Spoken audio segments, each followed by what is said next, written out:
नमस्कार, आप देख रहे हैं फ्यूचर्स एक्सप्रेस और मैं हूं प्रदीप। निफ्टी पर नजर डालिए। पिछले करीबन अब तक के ट्रेड को अगर आप देखते हैं, पिछले 2 घंटे से 2.5 घंटे से बल्कि कहना चाहिए 8080 और 8090 ये 2 लेवल है, 10 पॉइंट। और अगर बहुत ऊपर जाता है तो 5 पॉइंट ऊपर या 5 पॉइंट नीचे, बहुत ही छोटी रेंज में मार्केट घूम रहा है। लगता है 6 दिन की गिरावट के बाद बेयर्स तो थक चुके हैं, अब बेचने की और हिम्मत रही नहीं। खरीदार जो कल लौटे थे 8000 के आसपास और हमने देखा था कि बाजार अच्छी रिकवरी के साथ बंद हुआ था, 51 पॉइंट चढ़ के, वो भी बहुत ऊपर चढ़ के शेयर लेने के मूड में शायद नजर नहीं आ रहे, जहां तक निफ्टी या निफ्टी कंपनियों का सवाल है। लेकिन इंडेक्स के बाहर अगर आप देखें तो 3 में से 2 शेयर ऊपर हैं।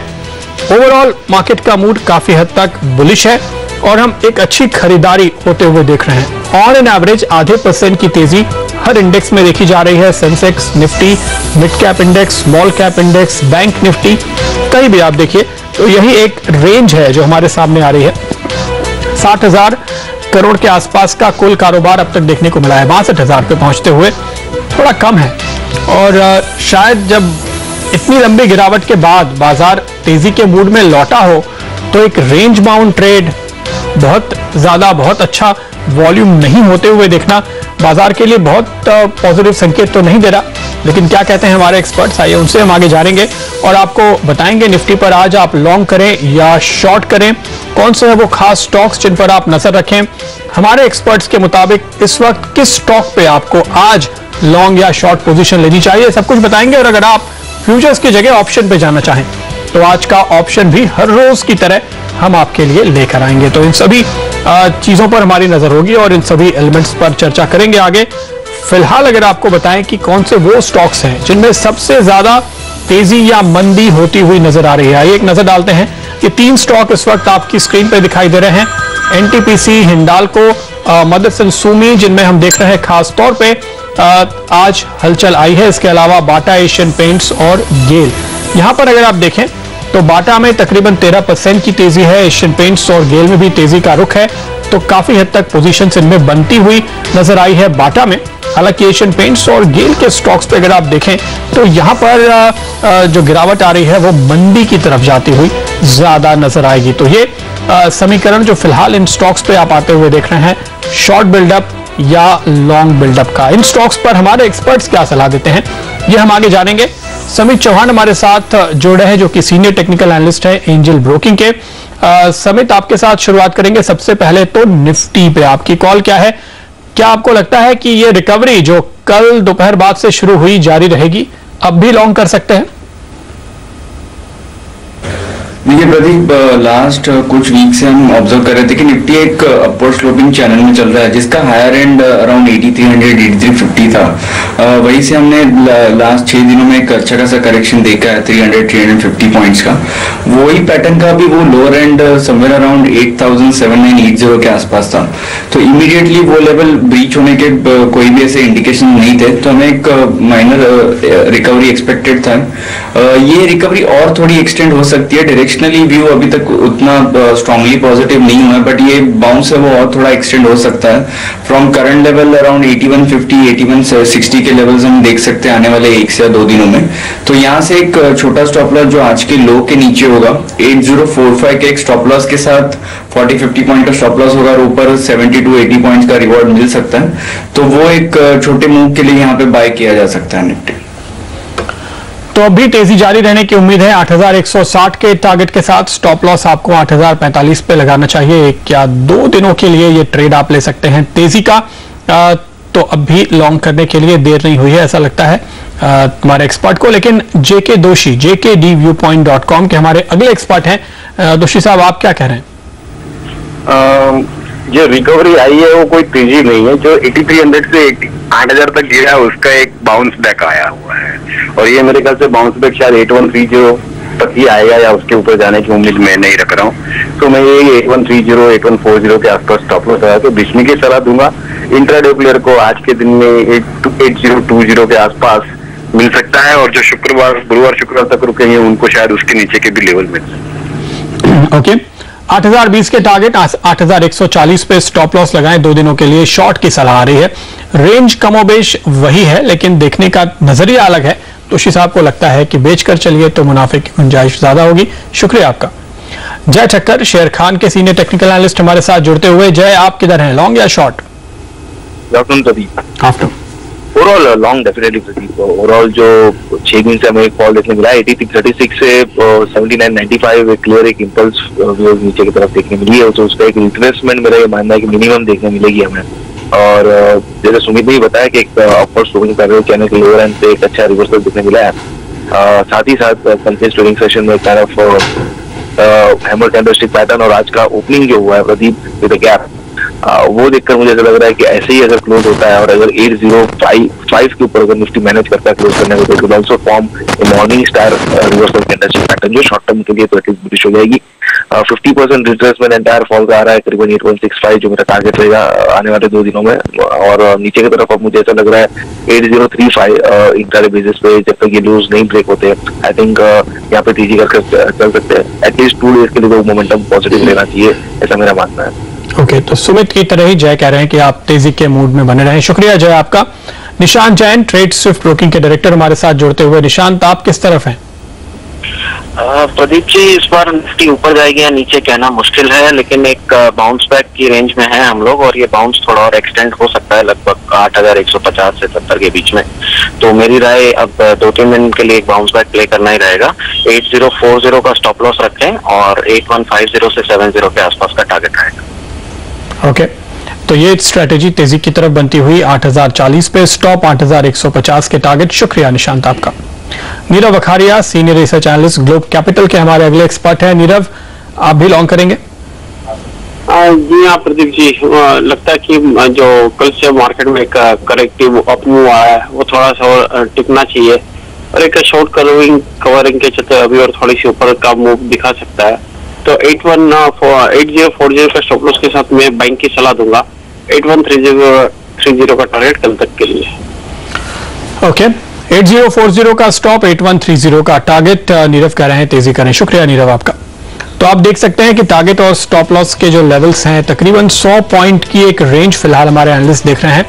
8120 से लेकर 8140-50 तक के लेवल आपको ऊपर की तरफ मिल सकते हैं। नीचे अगर आप देखें वैसे ही 8030, 8040, 8045 ये लेवल्स हैं जहां पर आपको एक स्टॉप लॉस या टारगेट के लेवल नजर आएंगे। तो अगर आप मंदी कर रहे हैं तो नीचे की तरफ टारगेट बनेंगे, तेजी कर रहे हैं तो नीचे स्टॉप लॉस होगा। इस रेंज के अंदर फिलहाल मार्केट घूम रहा है, आम राय बनती हुई, लेकिन 4 एक्सपर्ट्स हमारे तेजी करके इसको प्ले करना चाहते हैं। उन्हें लगता है कि 6 दिन की गिरावट के बाद अभी एक बार ऊपर के लेवल अचीव हो जाएं फिर मंदी करेंगे, जल्दी क्या है। तो यह आज का वर्डिक्ट हमारे एक्सपर्ट्स की ओर से, लेकिन दोषी साहब फिलहाल मंदी की तरफ आ चुके हैं। देखना होगा कौन सही साबित होता है। लेंगे फिलहाल एक ब्रेक। सभी तुम्हारे साथ जुड़े हुए हैं, तो वायदा बाजार में किन शेयर्स में आपको लॉन्ग या शॉर्ट करना चाहिए ये जानेंगे उनसे, और साथ ही क्रिसिल के डीके जोशी हमारे साथ जुड़ेंगे। ग्रोथ के आंकड़ों में जो विरोधाभास दिख रहा है उसके बीच क्या है इकोनॉमी की रियल पिक्चर, ये बताने के लिए।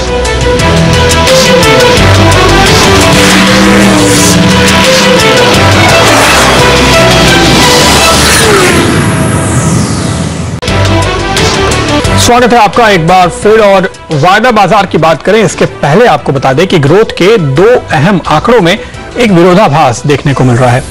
कल 8 कोर सेक्टर के ग्रोथ के आंकड़े आए थे। सितंबर के महीने में 4 महीने के उच्चतम स्तर पर कोर सेक्टर ग्रोथ 3.2% पर पहुंचती हुई नजर आई। वहीं कल ही मैन्युफैक्चरिंग पीएमआई के आंकड़े आए थे और अक्टूबर के महीने में मैन्युफैक्चरिंग पीएमआई 22 महीने के निचले स्तर पर दिखाई दी है। ऐसे में सवाल ये उठता है कि इकोनॉमी की रियल पिक्चर क्या है।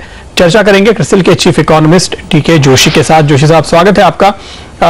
कोर सेक्टर की अगर पहले बात करें, आप देखिए इसको इस कॉन्टेक्स्ट में देख सकते हैं कि अगस्त के जो आंकड़े थे 6% से ऊपर आए, बड़ा पॉजिटिव सरप्राइज था वहां पे, और अब कोर सेक्टर भी मजबूत आया है। तो ये उम्मीद जग रही है कि शायद सितंबर का आईआईपी भी अच्छा आ सकता है। क्या आपको लगता है?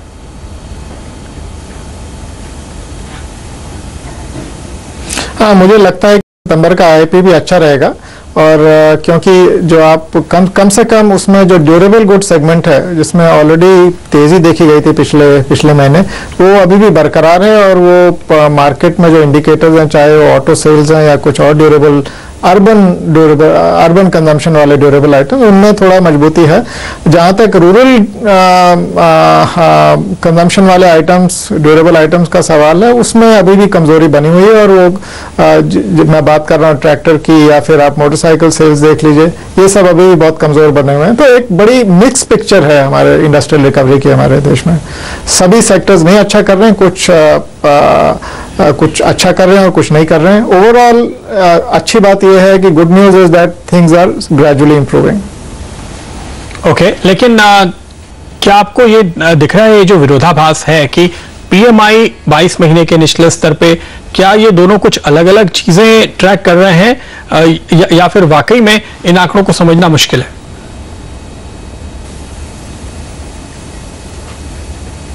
देखिए, पीएमआई जहां तक कोर सेक्टर का डेटा का सवाल है, वो बहुत ही ज्यादा वॉलेटाइल रहता है। आप पिछले 1-2 साल का डेटा देखेंगे तो मंथ टू मंथ वेरिएशन बहुत ज्यादा होती है, तो उससे बहुत ही एक क्लियर ट्रेंड 1 महीने के डेटा से आप नहीं रीड कर सकते हैं। जहां तक पीएमआई का सवाल है, उसका हमने देखा है कि पास में भी कभी कभी डिस्कनेक्ट रहता है इंडस्ट्रियल प्रोडक्शन के साथ। तो पीएमआई मजबूत नहीं है, उसके बावजूद भी इंडस्ट्रियल ग्रोथ स्ट्रांग आ सकती है। तो मुझे लगता है कुछ ऐसा ही हम इस महीने देखेंगे, सितंबर के महीने में। तो एक अर्थशास्त्री के तौर पे आप दोनों में से किस पर ज्यादा भरोसा करते हैं जोशी साहब?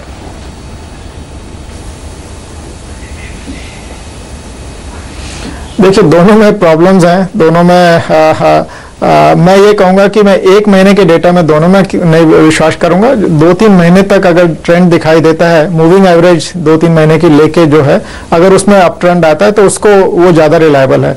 1 महीने में बहुत ज्यादा, 1 महीने के डेटा में बहुत वॉलेटिलिटी हो सकती है, चाहे वो पीएमआई हो, चाहे वो आईआईपी हो, खासकर कोर सेक्टर हो। तो इनमें जो एक सस्टेन ट्रेंड जब देखेंगे आप, तभी आप इस पे, और उसको बाकी जो ग्राउंड में रियलिटी है उसके साथ वो पीएमआई थोड़ा जेल नहीं कर रहा है इस समय। तो आप ये कह रहे हैं कि ग्राउंड रियलिटी सुधर रही है, क्योंकि हमारे ज्यादातर दर्शक जो कि शेयर बाजार को करीब से देखते हैं, नतीजों को देखते हुए उन्हें तो लग रहा है कि ग्राउंड की स्थिति और खराब हो रही है, कंपनियों को नए ऑर्डर्स नहीं मिल रहे, पुराने ऑर्डर्स का एग्जीक्यूशन नहीं हो रहा, अब भी उस रफ्तार से ग्रोथ देखने को नहीं मिल रही है।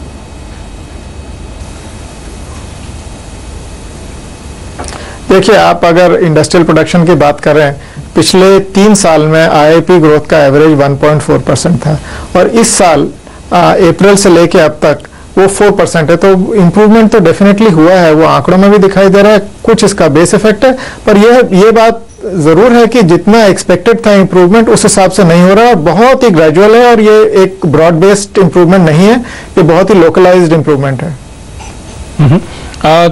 तो आपको अगर यहां से आगे अब एक अनुमान लेना हो कि इस पूरे वित्त वर्ष के दौरान आईआईपी और जीडीपी किस तरह से आएंगे, पिछले साल से क्या वो आंकड़ा बेहतर होगा, और फिर आप इसके आगे का जो अनुमान लगा रहे होंगे, क्या और एक्सीलरेशन की और ज्यादा बेहतर ग्रोथ की आप उम्मीद करेंगे वित्त वर्ष 2016-17 के लिए?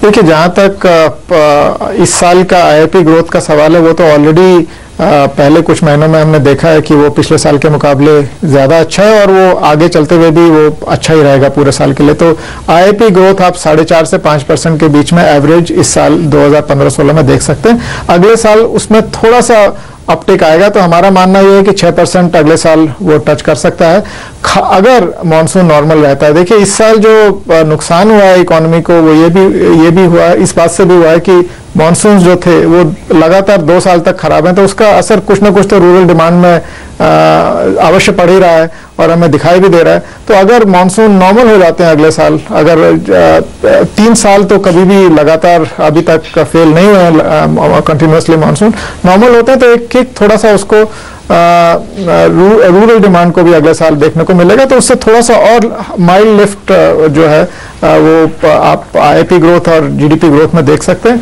पर ये जो मैं ये बात अवश्य कहना चाहूंगा कि जो स्पीड ऑफ रिकवरी है वो बहुत ही धीमी है, वो बहुत ही इंप्रूवमेंट हो रहा है, पर बहुत ही धीमे स्केल पे हो रहा है। तो हालात बिगड़ नहीं रहे, सुधर रहे हैं, ये जोशी जी का मानना है। तो आप आंकड़ों के नजरिए से अगर कंफ्यूज हैं, तो ये मानकर चलिए कि धीरे धीरे स्थिति बेहतर होगी, अगला साल और बेहतर होगा। मेहनत जो अभी हुई है उसका फल शायद अगले साल में आपको मिलेगा, और अगर किस्मत ने भी साथ दिया तो मॉनसून भी अच्छा रहेगा, तो सोने पे सुहागा। फिलहाल बहुत बहुत शुक्रिया जोशी साहब आपका। लेंगे एक ब्रेक। समित हमारे साथ जुड़े हुए हैं, उनसे जानेंगे वायदा बाजार में उनकी पसंद के लॉन्ग या शॉर्ट ट्रेड, और साथ ही आपको बताएंगे आज का ऑप्शन भी।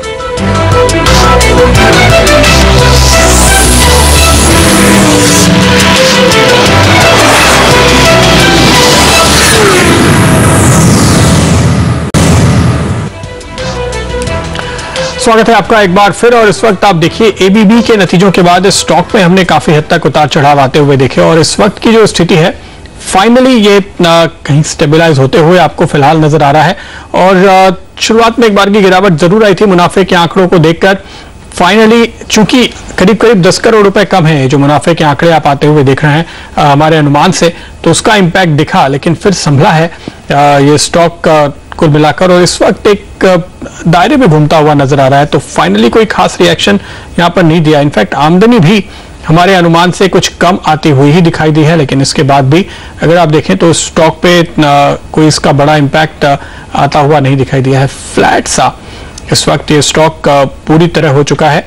और अगर आप स्टॉक को देखें तो ट्रेडर्स का शायद कोई फाइनल व्यू यहाँ बनता हुआ नजर नहीं आ रहा है कि अब यहाँ पर किस हद तक तेजी या मंदी का रुख लिया जाए। ऑर्डर इनफ्लो का ये जो आंकड़ा है ये थोड़ा इंपॉर्टेंट होगा क्योंकि कैपिटल गुड्स कंपनी के लिहाज से, और यहाँ पर ऑर्डर बुक 8,275 करोड़ पे आती हुई, तो ये आंकड़ा अभी आ रहा है हमारे पास। अगर आप देखें कि अब तक का जो ऑर्डर ऐड हुए हैं, ऑर्डर एडिशन थोड़ा सा बेहतर दिखाई दिया है, वो आंकड़े भी आपके सामने हम लाने की कोशिश करेंगे कि किस हद तक उससे इस स्टॉक को और सपोर्ट मिल पाता है, क्योंकि इस वक्त हम देख रहे हैं कि ये स्टॉक काफी हद तक फ्लैट हो चुका है। इस पर अगर आप एक व्यू लेने की कोशिश करें समित, क्या कहते हैं आप, एबीबी इंडिया क्या इस वक्त एक ट्रेड बनता है या इंतजार करेंगे, सेटल होने देंगे नतीजों के बाद? डेफिनेटली प्रदीप, देखिए अभी फिलहाल तो इसमें इमीडिएट रिएक्शन हम देख रहे हैं, थोड़ी प्राइसेस को और स्टेबल होना चाहिए। आज की अगर इसकी रेंज देखा जाए तो ये एक ट्रेंड डिसाइडिंग रेंज होगी। ऊपर की तरफ 1300 का इसका मेजर रेजिस्टेंस है, और आज अभी इसने 1295 के आसपास एक हाई मारा है। तो जब तक अभी 1300 ये लेवल क्रॉस नहीं होता है सस्टेनेबल बेसिस पे, तब तक इसमें बाइंग साइड पे थोड़ा अवॉइड करना चाहिए, क्योंकि स्टॉक ने रिसेंटली एक 15 से 20% का अच्छा मूव दिया है फ्रॉम दी लोअर लेवल्स। तो मेरे ख्याल से 1300 का लेवल एक इंपॉर्टेंट रेजिस्टेंस होगा ऊपर की तरफ बुल्स के लिए। अगर वो लेवल क्रॉस होता है तो वहां पे ये बाइंग पोजीशन ली जा सकती है, वो मूव कंटिन्यू होगी 1360 1380 तक। और लोअर साइड पे इसका 1200 का एक मेजर सपोर्ट है। अगर ये लेवल ब्रेक होता है तो जो इसकी प्रीवियस डाउन मूव थी फ्रॉम द लेवल्स ऑफ 1450-1000 वो वापस कंटिन्यू हो सकती है, रिज्यूम हो सकती है। तो इसलिए फिलहाल ये रेंज से बाहर आने के लिए वेट करना चाहिए अगर इसमें कोई भी ट्रेड लेना हो तो। ओके, तो फिलहाल आप कह रहे हैं कि यहाँ पर स्थिति स्पष्ट नहीं है तो आपको इंतजार करना चाहिए। नितिन मुरारका हमारे साथ जुड़ रहे हैं, एसएमसी ग्लोबल सिक्योरिटीज के डेरिवेटिव हेड। नितिन से हमारा संपर्क नहीं हो पा रहा है अभी इस वक्त। ओके, चलिए फिर कोशिश करेंगे इतना ऑप्शन पे कॉल लेने की, लेकिन आज के बजिंग स्टॉक्स पर इसके पहले एक व्यू लेने की कोशिश करते हैं। यहाँ पर इस वक्त जब हम देख रहे हैं कि निफ्टी करीब 17-18 पॉइंट ऊपर अभी भी पॉजिटिवली ट्रेड करता हुआ नजर आ रहा है। खास तौर पे जहां भी आप तेजी या मंदी की पोजीशंस बनते हुए देख रहे हैं, क्या आपको लॉन्ग या शॉर्ट इस वक्त कर लेनी चाहिए? सबसे ज्यादा जो बिल्डअप हमने आज के दिन होते हुए देखा है तो बाटा के स्टॉक पे आप देखिए 0.25% के आसपास का नुकसान है, और 12-13% के करीब ओपन इंटरेस्ट बढ़ा है, यानी यहां पर एक मंदी की पोजीशन बनती हुई नजर आई है। समित, क्या करेंगे आप यहां पर, क्या शॉर्ट करेंगे? नहीं प्रदीप, देखिए 480 से लेके 490 का इसका एक स्ट्रॉन्ग सपोर्ट जोन है। वो जब तक लेवल डिसाइसिवली ब्रेक नहीं होता है, मेरे ख्याल से एक 560 580 से जो फॉल है उसके बाद यहाँ पे शॉर्ट करने के लिए वो कन्विक्शन नहीं होगा। और अगर हम इसका फिलहाल एक डेली चार्ट देखें तो कल की जो प्राइस एक्शन हुई है उसके वजह से 510 का भी एक इंपॉर्टेंट रेजिस्टेंस हो गया। इनफैक्ट अगर ये 510 का लेवल ऊपर की तरफ ब्रेक होता है तो बाइंग साइड की पोजीशन हो सकती है, और फिलहाल अगर कोई शॉर्ट करना हो यहाँ पे तो फिलहाल 480 का एक ब्रेकडाउन के लिए वेट करना पड़ेगा। चलिए कोशिश करते हैं कि आज का ऑप्शन जो नितिन हमें बताना चाहते थे वो क्या स्ट्रेटजी हो सकती है आज के ऑप्शन मार्केट में। ये देखिए उनकी सलाह है 8000 का पुट आपको खरीदना चाहिए 105 रुपए पे। स्टॉप लॉस यहां पर 75 का लगाएं, 165 तक का लक्ष्य हासिल होने की उम्मीद करें। एक हफ्ते के लिए ये स्ट्रैटेजी है निफ्टी का पुट खरीदने की, यानी नितिन ये मान रहे हैं कि बाजार गिरेगा और बाजार की कमजोरी में आपको यहां पर फायदा होगा। 8000 का पुट ये आपको सुझा रहे हैं इस वक्त खरीदारी के लिहाज से। तो ये एक ट्रेड जो आपके लिए है, निफ्टी में मंदी का ट्रेड है, लेकिन आप ऑप्शन के जरिए इस ट्रेड को कर सकते हैं। यह है सलाह नितिन की ओर से आती हुई। एक और स्टॉक पे व्यू ले, अपोलो टायर्स, जहां पर काफी मंदी की पोजीशन आज हमने इस वक्त बनते हुए देखी है। सुमित, क्या होगी आपकी सलाह? देखिए, अपोलो टायर के अगर हम डेली चार्ट स्ट्रक्चर देखें तो डेफिनेटली वो नेगेटिव है, बट इसका फॉल ऑलरेडी 190 से स्टार्ट हुआ है 3 दिन पहले। तो 190 से लेके अगर 165 हम देखें तो मोर देन 12% इसका ऑलरेडी मूव आ गया। हाँ, बट यहाँ पे बाइंग की सलाह नहीं होगी। इन केस अगर ये स्टॉक कोई भी बाउंस देता है टुवर्ड्स 178, 180, वहां पे शॉर्ट की पोजीशन ली जा सकती है। जब तक 185 क्रॉस नहीं होता, ये स्टॉक में हाई लेवल्स पे अच्छा खासा सेलिंग प्रेशर आएगा। ओके, कोई डिस्क्लोजर सुमित? देखिए, जो भी स्टॉक्स हमने डिस्कस किए, मेरा कोई भी पर्सनल इंटरेस्ट नहीं है इसमें, बट ये हमारे क्लाइंट्स की इसमें पोजीशन हो सकती है। शुक्रिया आपका। और इसके साथ ही मुझे भी दीजिए इजाजत, लेकिन ब्रेक के बाद लेकर आएंगे बाजारों का हाल। नमस्कार।